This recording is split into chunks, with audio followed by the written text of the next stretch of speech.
么加上好友的？那我刚刚的验证信息内容是什么？啊？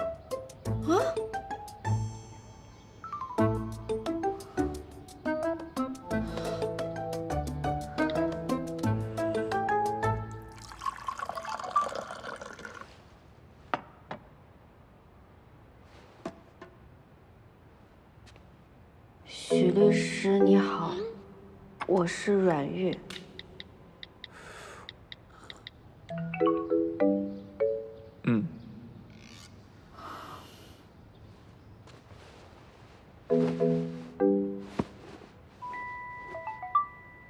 许律师，如果方便的话，我想请教你一个问题。那个，我发来的验证内容是什么？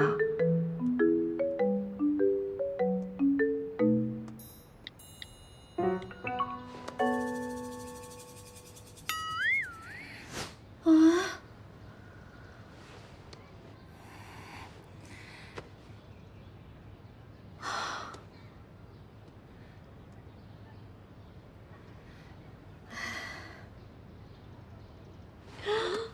不好意思，许律师，刚才的验证信息我不小心按错了。许律师，你现在在美国吗？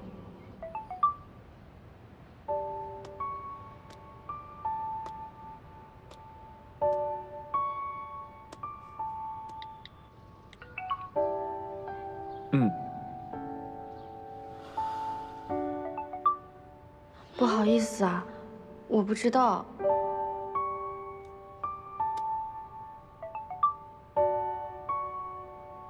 抱歉，打扰你休息了。等你方便的时候，我们再谈吧。咖啡白喝了？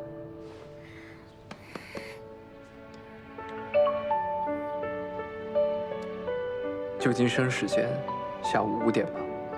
下午5点。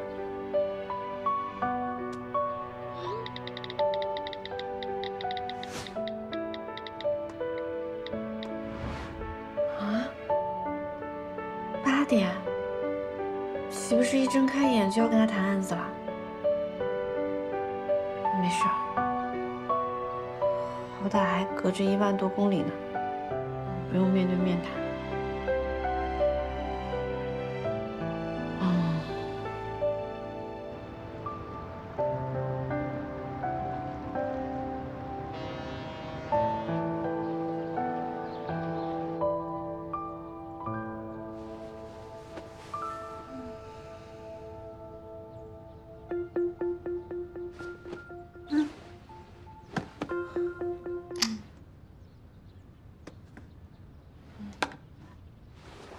还早。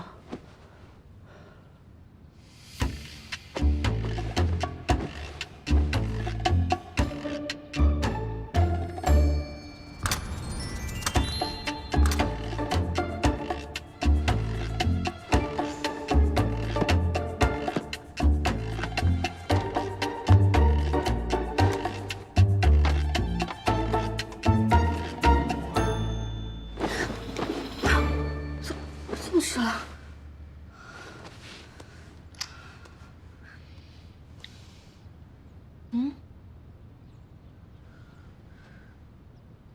在加州当律师，许怀松应该不是这么清闲的人吧？不会干等我的吧？哎呀，许律师，实在抱歉，我起晚了，你现在有空吗？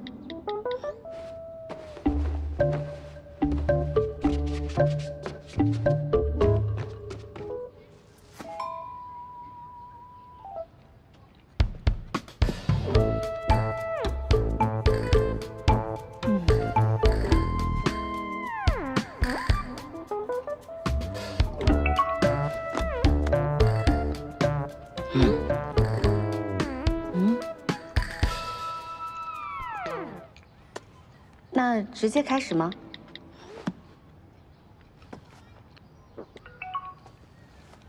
面谈吧。他不是在旧金山吗？视频。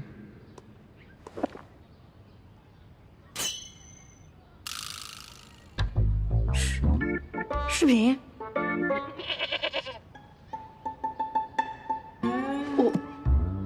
冒昧请问，这个案子有必须要视频面谈的部分吗？嗯。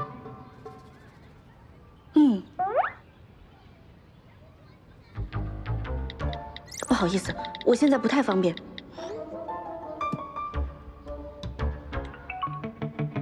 多久？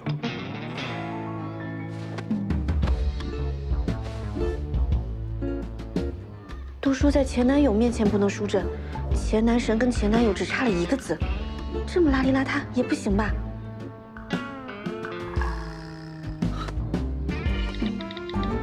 ？10分钟。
正式了吧？不行不行。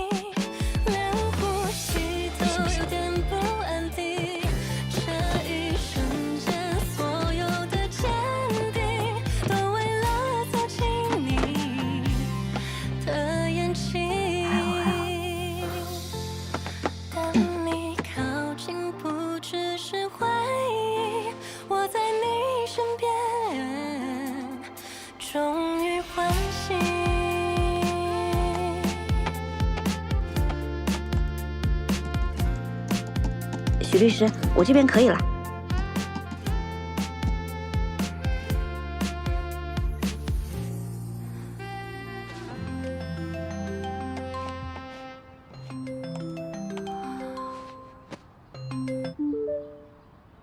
许律师好。阮小姐的原稿篇幅有点长，我先粗略的过一下。比较长的话也可以不看。写的还不错。可以看得下去。谢谢。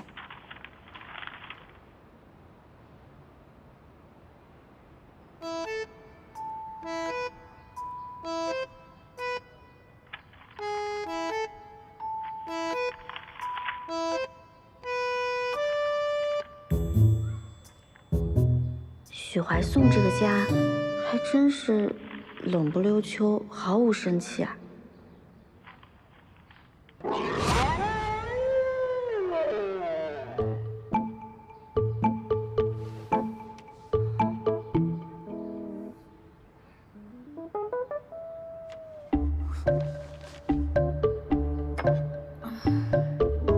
许律师，你喝的这是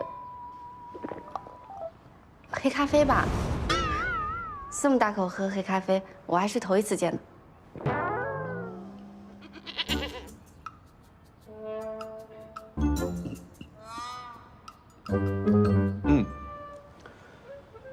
习惯了。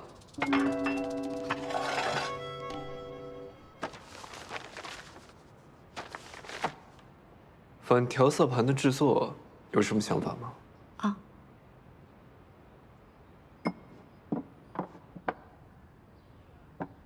阮玉啊，阮玉，你在干什么？许律师，不好意思，我去拿一下资料。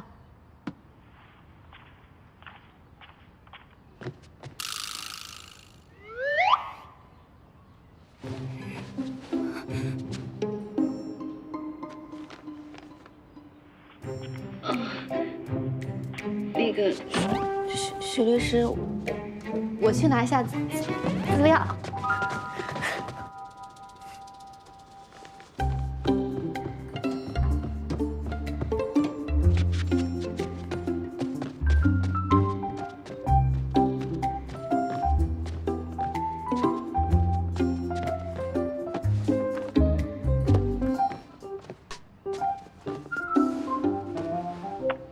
许律师，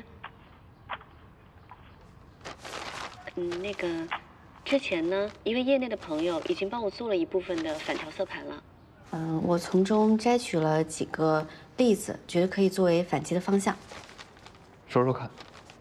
第一个方向是情节上的，比如我在第10章写到的男主角和几个配角的对手戏，就是吃炸鸡那个情节。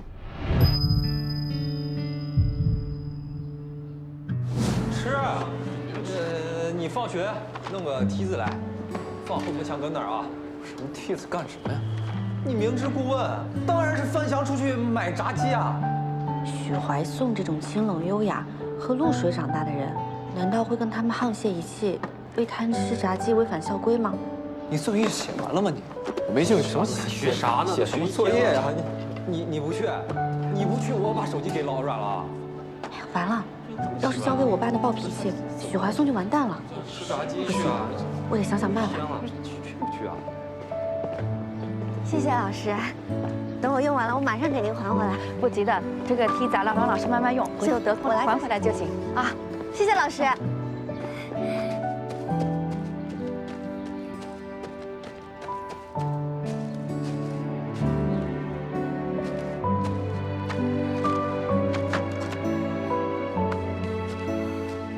许怀颂，这下他们不会为难你了吧？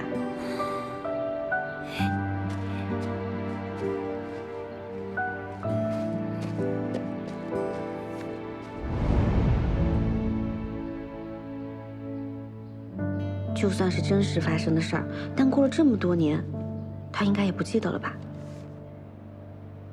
这个情节怎么了？这个情节写诗人那边也有。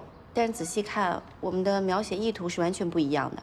我这边是女主视角，写这个情节是为了体现她的暗恋心迹；但是写诗人那边是男主视角，后续是一段男主角的心理描写，说他其实很喜欢吃炸鸡，但只是因为当时女主角就在附近，他觉得翻墙这个行为很丢脸，所以才故意表现得不食人间烟火。我觉得写诗人写这个情节是为了体现男主角的表里不一。你没事吧，许律师？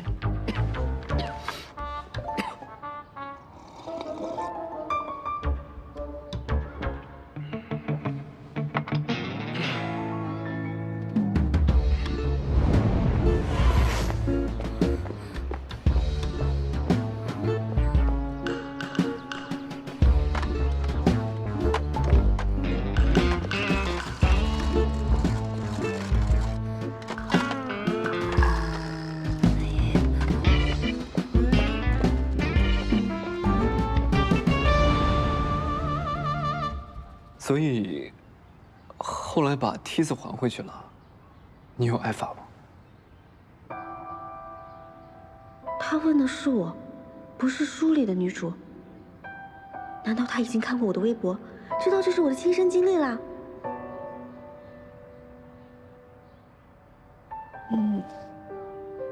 许律师，你看过我的微博吗？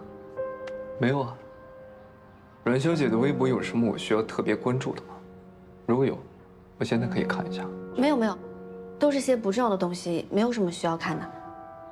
我们继续。刚刚说了哪儿了？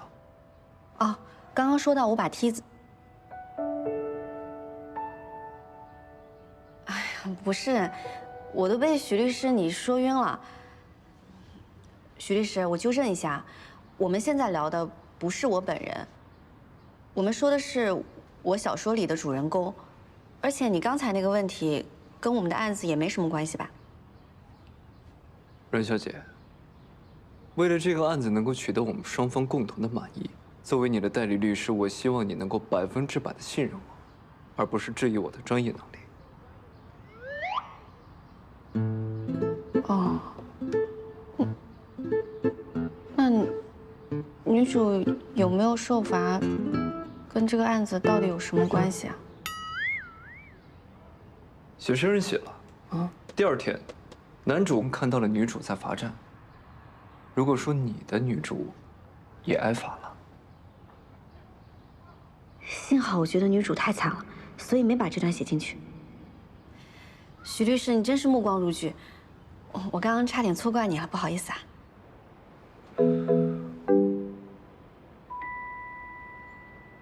继续第2个情节吧。哦，第2个方向是人设上的。虽然呢，这2本书有很多撞梗的地方，但是男主的人设其实很不一样的。在我的小说里，男主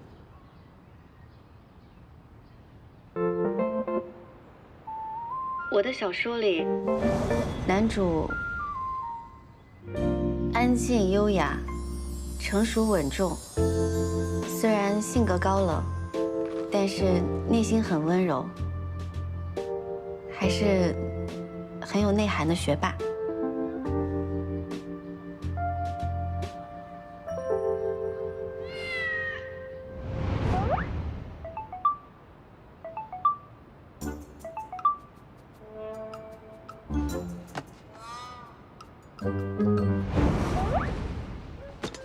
嘎，我又把阮玉学姐的小说重新看了一遍，怎么在她那儿你就成了这么一朵高岭之花了呢？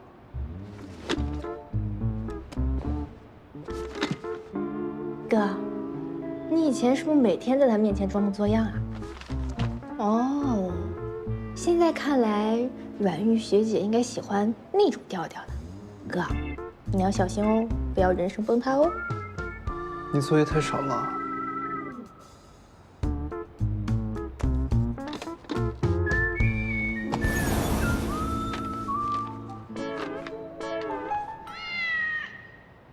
但写诗人那边的男主，我总感觉，如果说我的男主气质比较像是《流星花园》里的花泽类，那写诗人的男主反而有点像《流星花园》里的道明寺。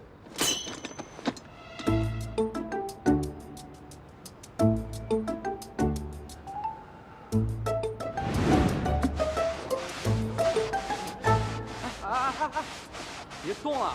这是我给阮玉的。哦，阮玉，又是给阮玉的。这个给阮玉的。这个阮玉天天来追。啊，那必须。喂，女人，刚在食堂看到你爱吃的烤玉米，拿去。不必，又是你啊！什么十班道明寺？你以为你什么霸道总裁吗？哼，幼稚！看什么看啊？不知道阮玉是我看上的人啊？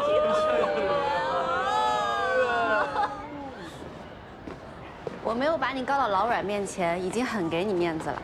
你要是再对我死缠烂打，打扰我学习，咱们就教导主任办公室见。阮玉。还有，道明寺了不起啊？我喜欢的是花泽类。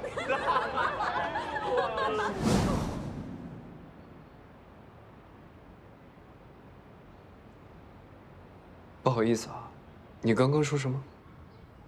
哦，我可能说的太复杂了，简单总结一下就是，我觉得写诗人的男主很贪玩，很幼稚。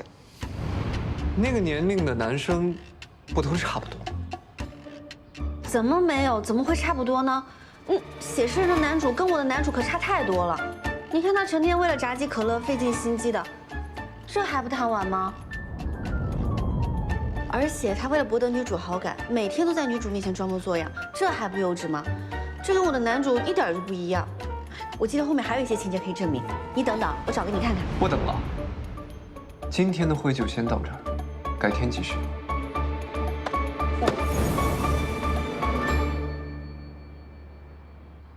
嗯，这么突然就挂了吗？怎么好像还有点生气啊？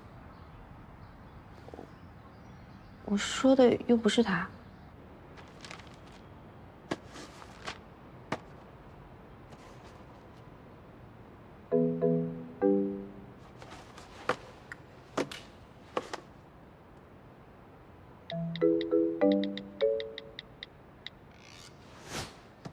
做啥梦呢，大兄弟？能问出这种问题，那这辈子是铁定做不了高冷贵族了。高冷要优雅，要胸有成竹。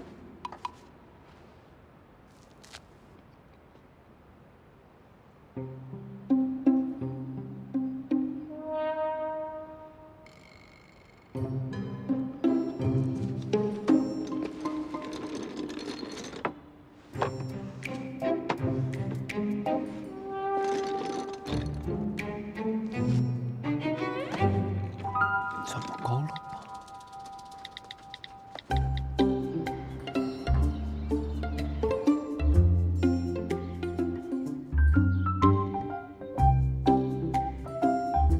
不对劲，很不对劲。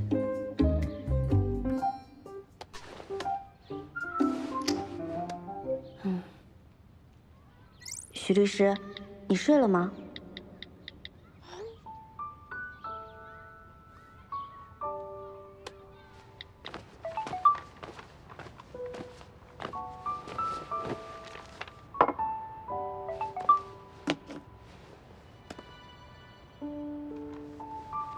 没什么要紧事儿，我就是想请教一下，今天的会上我是不是哪里说的不对？你怎么突然挂了视频啊？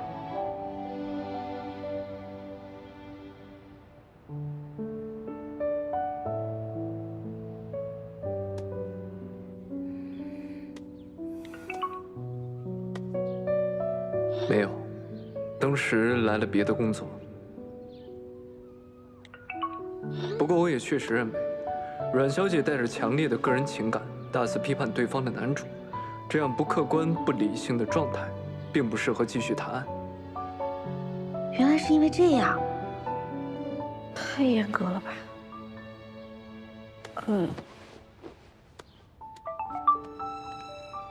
许律师，你误会我了，我那只是因为看你不认可两个男主的不同，有点着急。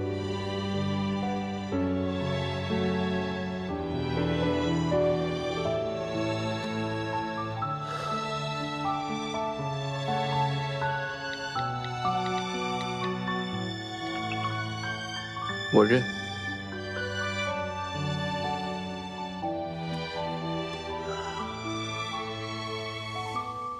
喜欢的根本就不是我，这个牌怎么摊？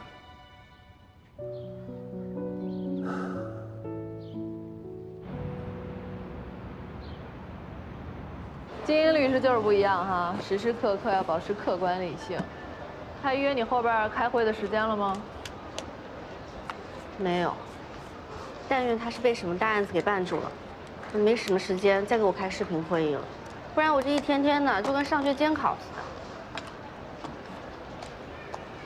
也不是不可能啊，我查他的资料，他在美国负责的 SJ 侵权案，当年可是引爆外媒讨论，说年轻有为的许律师单枪匹马帮 SJ 起死回生。据说啊 ，SJ 现在付给他的法律顾问的费用都够他后半辈子吃穿不愁啦。这么厉害，不枉我当年暗恋他那么久，说明我眼光还是很不错的。你光眼光不错可不行，他那么聪明，你确定自己没穿帮？小姐姐，谢谢你啊，我们自己再试试。好的。目前还没有。我跟你说，我为了不露馅，每天跟他斗智斗勇，可太累了。视频一次就像跑了800米一样。不过这么多年过去了，他倒是没什么变化。我怎么听出了一种余情未了的调调？哪有？怎么没有？你看你现在每次提起许怀松那个样子，情绪波动的，跟18岁有什么差别？谁碰上这么离谱的事情能没点情绪波动啊？再说了，这28岁的恋爱，也不可能像18岁那样，有荷尔蒙的冲动就够了。这不光长相上要有生理冲动，相处起来要有人格魅力，还要精神上3观一致，灵魂上有所共鸣。这4个条件可是缺一不可的。我现在这点情绪波动，哪够得上什么旧情复燃？顶多也就是对青春时光的追忆，对年少时那个自我的怀念吧。不愧是作家，又是4大条件，又是追忆怀念，切割的挺清楚啊。他好歹是当年那么喜欢的人，再遇见，总有点亲近感吧。我这一天天捂着马甲生怕掉了，哪敢对他有什么亲近感啊？再说，这都已经过去10年了，他现在在我眼里就是一个负责任的好律师，他还是别那么负责了，最好能把我的案子全都交给刘律师。那刘律师呢？你们工作也接触几天了，中间有没有迸发一些爱情的小火花呢？别说我现在这个情况没心思谈恋爱，我就算要谈恋爱，刘律师也不是我喜欢的类型哦。你不试一下怎么知道适不适合啊？那像我刚跟张春在一起的时候，我也很嫌弃他，他最后怎么样？真香，是挺好闻的。您好，帮我拿一瓶这个，谢谢。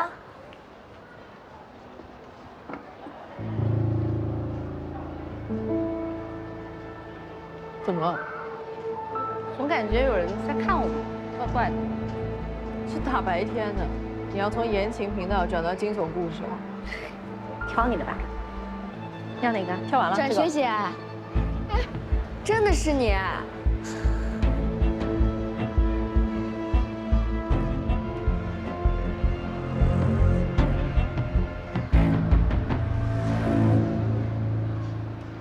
请问你是？我是岑思思啊，学姐，你不记得我了？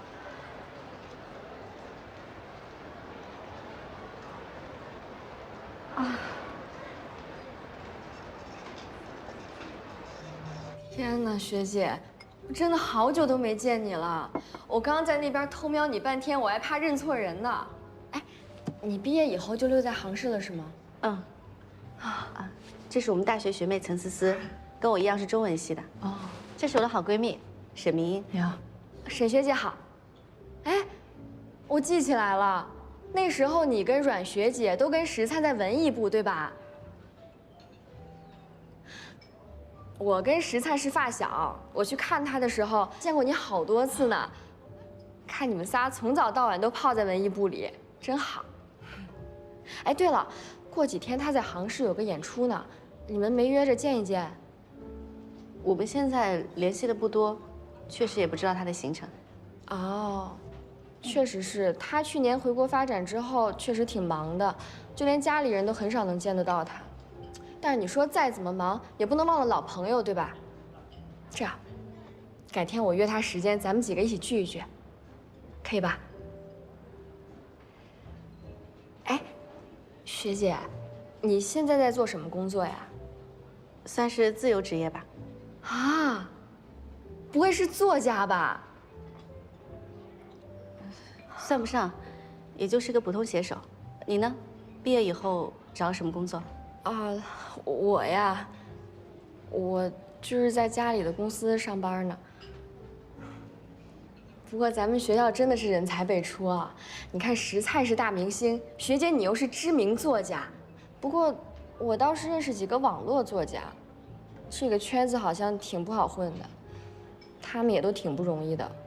我还好吧，我比较佛系，自己写的开心就好。是，现在网络舆论环境也不太好，学姐你能看开点挺好的。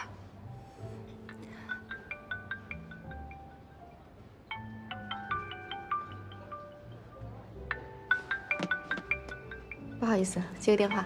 你客气什么啊，你忙。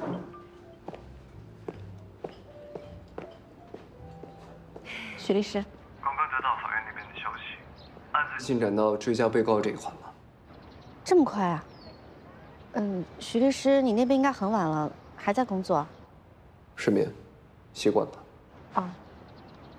我打电话过来就是想问问你，不知道是不是巧合，你可能和被告认识。认识。他跟你是大学同期，低你2届。他也是恒大的。没错，他叫陈思思，有印象吗？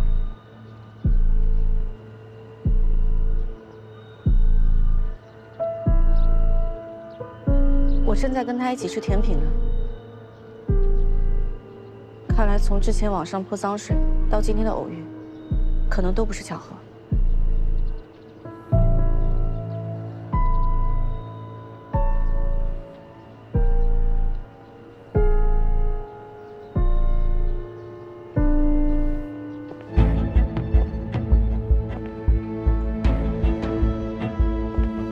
网文圈里都懂的套路：抄袭小透明，剽窃别人的创意，再塞点钱让对方闭嘴。这虚假的声明，温香是把网友都当傻子吧？1年不写东西，到底是灵感枯竭还是没得可抄了？以前那些作品真是他自己写的吗？学姐，你没事吧？你怎么了？你是不是不舒服啊？我看你脸色怎么不太好？学姐，你怎么了？没事吧？学妹，你是不是在千和网有一个叫苏成的笔名啊？啊，学姐你是神仙吗？我不是神仙，我是温香。直接坦白局啊！我干脆找个法官来这儿给你俩开庭得了。学姐，你没跟我开玩笑吧？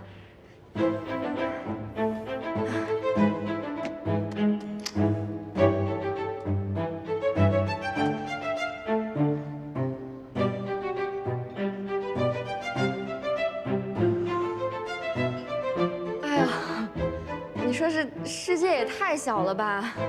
那微博上我，哎呦我的妈呀！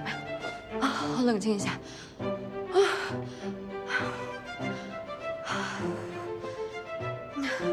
学姐，不是，你看，这事儿误会大了。我要是早知道温香是你，我肯定不会发那条微博的。是吗？嗯，为什么呢？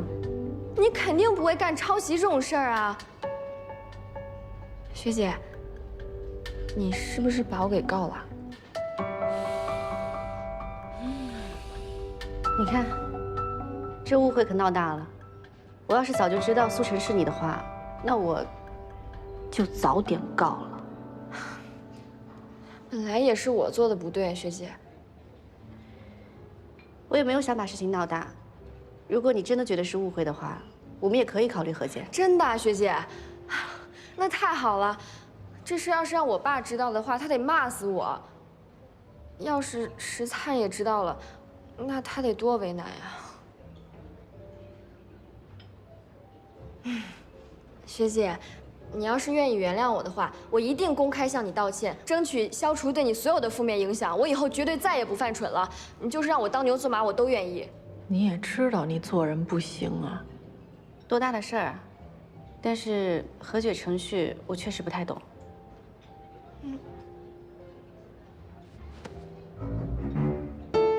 和解当然要跟律师谈啊，关键我们不懂流程，万一谈错了，那不是给以后制造麻烦？也是，官司的事情也不是我们自己能说了算的。你明天有空吗？明天，我明天公司可能要开1天会，我可能走不开。学姐后天可以吗？也行，那法庭那儿，我可以让他们暂缓流程，你不用担心。加个微信吧，方便我们后面联系。好。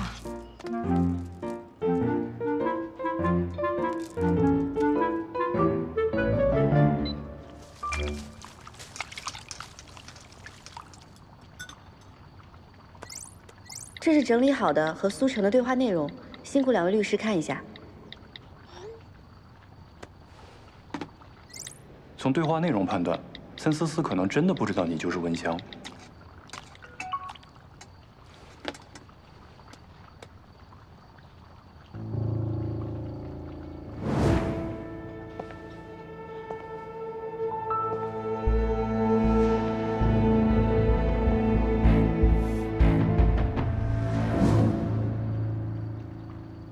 不一定。事情比较复杂，明天当面聊一下吧。2位什么时间方便？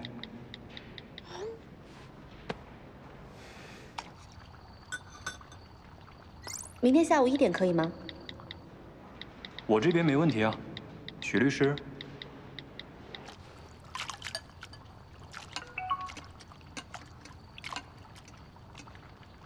推迟4个小时。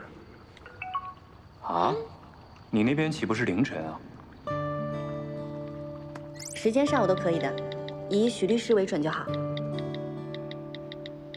行，阮月，那明天咱们就下午5点公司见。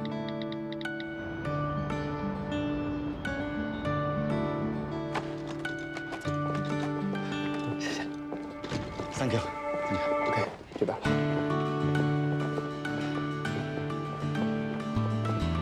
哎，许律师，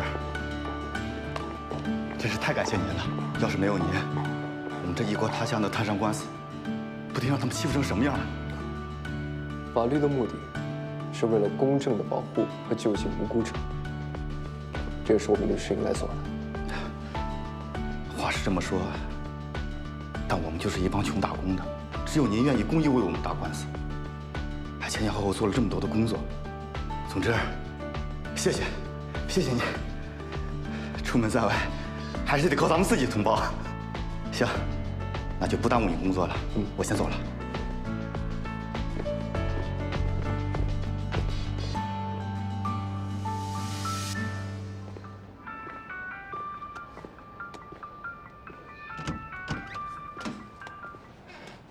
喂，哎，气死我了！那个苏成竟然怂恿我起诉阮玉学姐，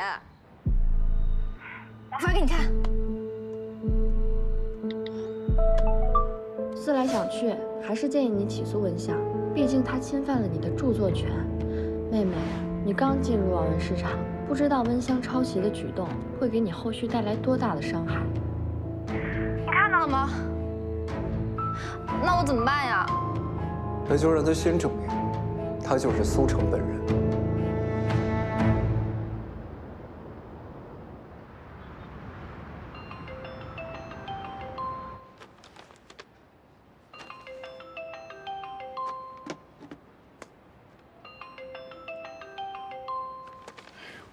许律师应该是睡了吧？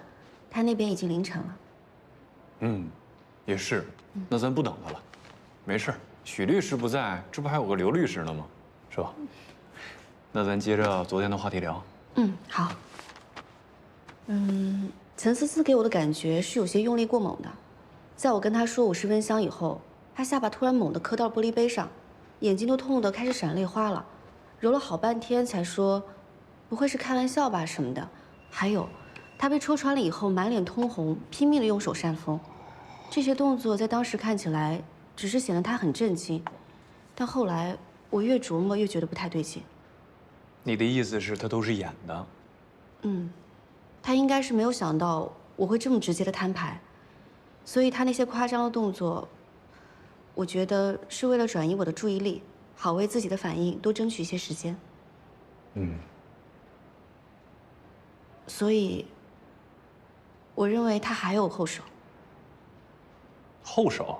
嗯，会的，哪有那么多后手啊？你们这作家是不是想象力太丰富了？嗯，可是他的那些行为确实让我……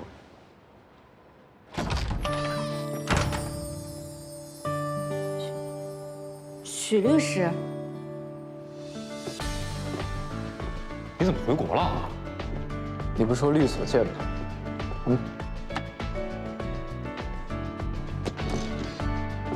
这什么呀？岑思思的后手。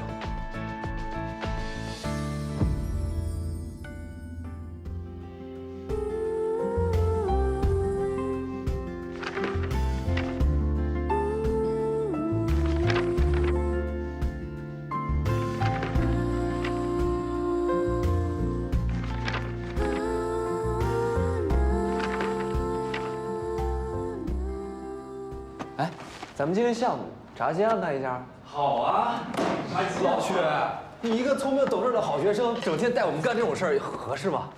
那你到底吃不吃啊？哎，吃。哎，你那个放学后拿个梯子过来，放到后门根那儿。什么梯子不梯子？找个梯子啊，放后门跟那儿啊。说什么？明知故问，当然是翻墙出去买炸鸡啊！你作业写完了吗你？我没兴趣。学啥呀？吃炸鸡呀！吃炸鸡呀！干嘛呀？到底吃不吃啊？走呀！一会儿关门了。梯子事儿你干啊！你这人怎么这样？嘿，说好了，我说你们几个声音小点儿，没人把你们当成哑巴。不是，我们不是一直都这样讲话吗？嗓门就这么大呀？以前也没见你说啊。你不是也这样讲话吗？到底吃不吃炸鸡了还？吃吧，吃吧，走吧。炸鸡。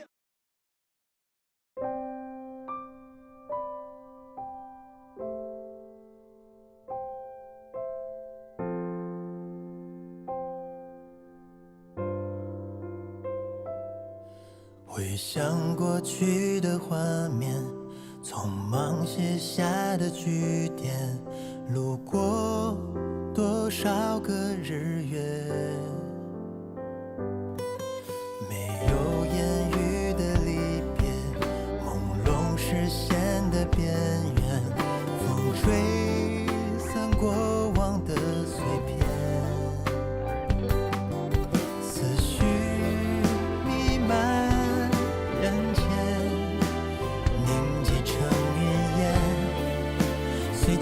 声飘远，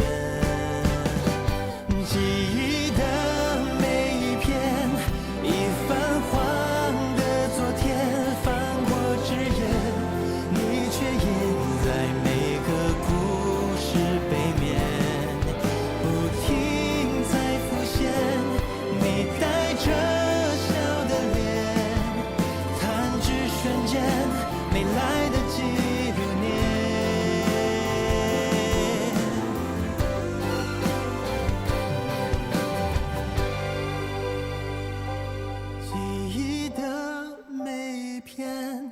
已泛黄的昨天，翻过枝叶，